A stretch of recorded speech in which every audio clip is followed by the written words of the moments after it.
KTR के खिलाफ ताहिर बिन हमदान की पुलिस में शिकायत। मोहतरम नाज़रीन आदाब, जी टुडे न्यूज़ में आप सभी का खैर मकदम है। सदरनशीन उर्दू अकेडमी ताहिर बिन हमदान ने आज वन टाउन में बीआरएस के वर्किंग प्रेसिडेंट केटी रामाराव के खिलाफ शिकायत दर्ज करवाते हुए चीफ मिनिस्टर के खिलाफ बयानबाजी करने पर सख्त नाराजगी जाहिर की।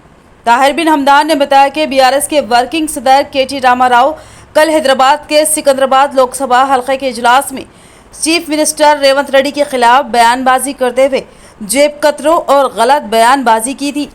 केटी रामाराव ने कहा था कि चीफ मिनिस्टर रेवंत रेड्डी के पास म्यूनसिपल का खलामदान है और चीफ मिनिस्टर गुज़िश्ता 3 माह से इमारतों की तामीर के लिए पैसे लेकर तामीरी कामों की इजाज़त दे रहे हैं और अब तक 2500 करोड़ रुपये दिल्ली को रवाना किया है।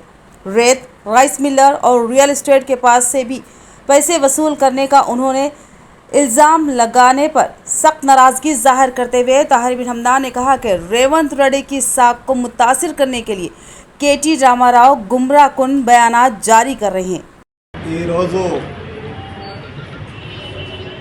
राष्ट्र मुख्यमंत्री गौरवनीयुलु रेवंत रेड्डी गारी मीद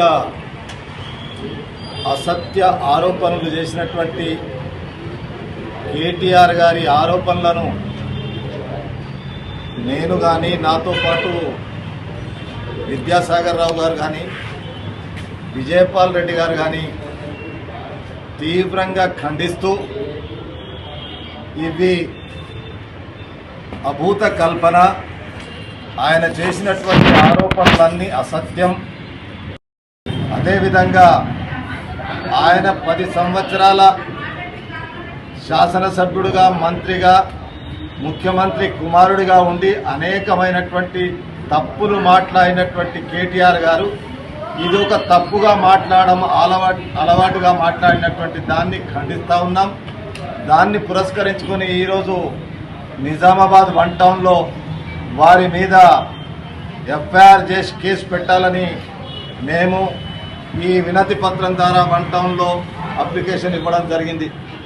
అయితే ఇలాంటి ఆరోపణలు గతంలో అనేక సందర్భాల్లో అనేక సార్లు అధికారంలో ఉన్నప్పుడు అధికారం కోల్పోయిన తర్వాత వారికి ఏం అర్థం కాక ఇలాంటి ఆరోపణలు మాట్లాడుతున్నటువంటి విషయాన్ని ప్రజలు గ్రహిస్తూ ఉన్నారు. అందుకొరకే గత ఎన్నికల్లో వారిని ఏదైతే వారి యొక్క రాష్ట్రంలో ప్రభుత్వాన్ని పక్కకు పెట్టినటువంటి విషయాన్ని మర్చిపోతూ ఉన్నారు. అందుకొరకే కేటీఆర్ గారు, మీరు ప్రజాస్వామ్య దేశంలో ఉన్నటువంటి వాళ్ళు, ప్రజాస్వామ్య దేశంలో మీకు 2 సార్లు ప్రభుత్వంలో అధికారం ఇచ్చినటువంటి తెలంగాణ రాష్ట్ర ప్రజలు ఈరోజు మీరు అబద్ధాలు మాట్లాడితే ప్రజలు నమ్మే పరిస్థితుల్లో లేరు. అందుకొరకే మేము ప్రజాస్వామ్యాన్ని రక్షించడానికి రాజ్యాంగం ఉన్నది కాబట్టి ఇష్టం వచ్చినట్టు మాట్లాడడానికి లేదు అనేటువంటి విషయాన్ని తెలియజేయడానికి ఈరోజు మీ మీద ఈ కేసు పెట్టడానికి వన్ టౌన్లో అప్లికేషన్ ఇవ్వడం జరిగింది. మా రేవంత్ రెడ్డి గారు ప్రజల మనిషి. మా రేవంత్ రెడ్డి గారు ఏ కార్యక్రమం చేసినా ప్రజా అవసరాల కొరకు చేస్తూ ఉన్నాడు కాబట్టి రేవంత్ రెడ్డి గారి ముఖ్యమంత్రి మీద మరి ఒకసారి ఇలాంటి తప్పుడు మాటలు మాట్లాడితే ప్రజలు సహించరు, కాంగ్రెస్ పార్టీ కూడా సహించదని మీకు తెలియజేస్తాము.